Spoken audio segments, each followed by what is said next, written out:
HMD came about. Obviously, you tested with Nathan Tony, who has some experience there. But talk about landing with HMD for next season. Yeah, HMD. I flew out to Indy and I met with quite a few teams and kind of just seeing where would somewhere be that I feel at home, that would work with my partners, everything like that. There's a whole, I feel like so many pieces to the puzzle, the hospitality side of things, how can they accommodate certain things, and so I think finding a team that was able to do all of that was really important for me, but also have very quality cars, equipment, and program, be competitive.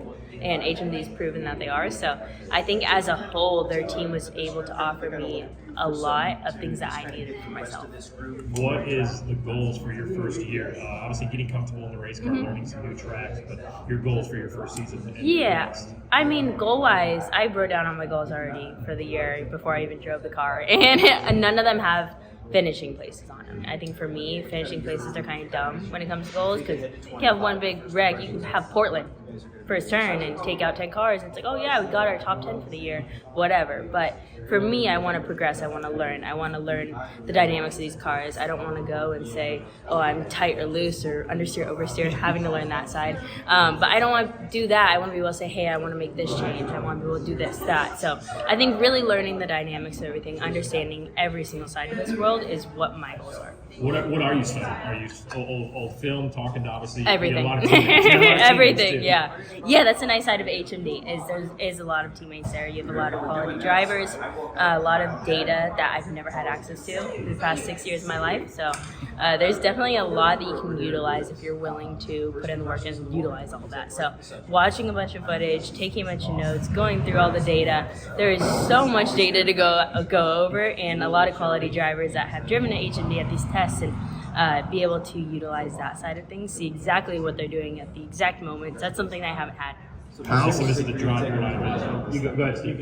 Is there someone on the open wheel side that you went to for advice when you were trying to make this decision? Or was it just It was more so after like the whole SRX series. I became friends with a few like the IndyCar guys that used to race, and talking to them, like it sparked my interest in it even more. But like learning really the ropes of it from them and kind of picking their brain on it.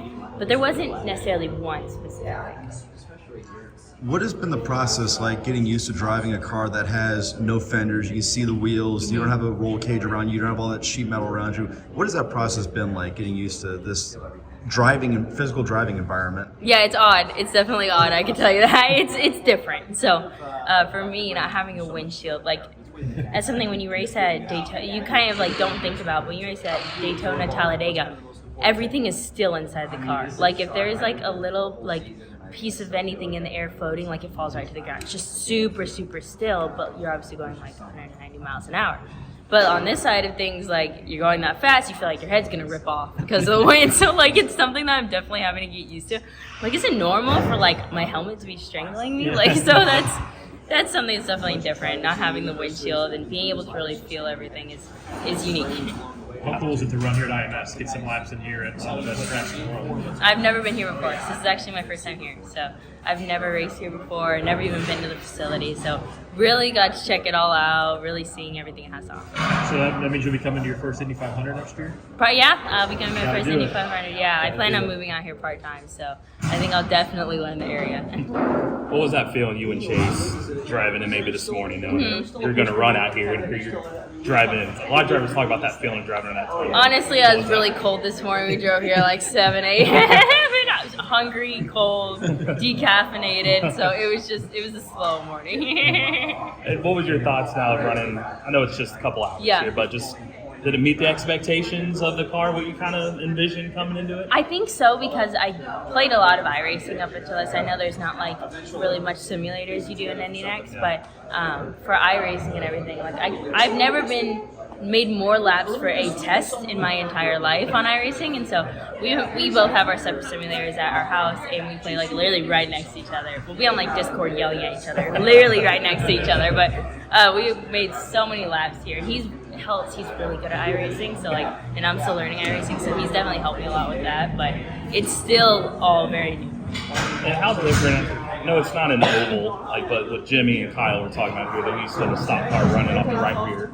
and here's a little bit different. Like, granted, it's only been a couple hours. Would you Yeah. notice anything that you're trying to break old habits of, learn new things? Is it any of that during the first couple hours? Yeah, I think there is definitely old habits. I think old habits of just myself in general, Sure. like stupid little things that like, oh, like I'm making sure I get to peak brake pressure initially when I hit the pedal, and just keeping those things in mind and not trying to pick up the gas too early. I'm notorious for doing that. So like I even told my engineer, which it's weird for me because like crew chief's usually the top person on the team, so like my engineer is the top person on the team now, but I told him, I was like, hey, like these are my bad traits, watch for them and like yell at me if I'm doing something wrong. I'm like, don't be afraid to tell me I'm doing something wrong.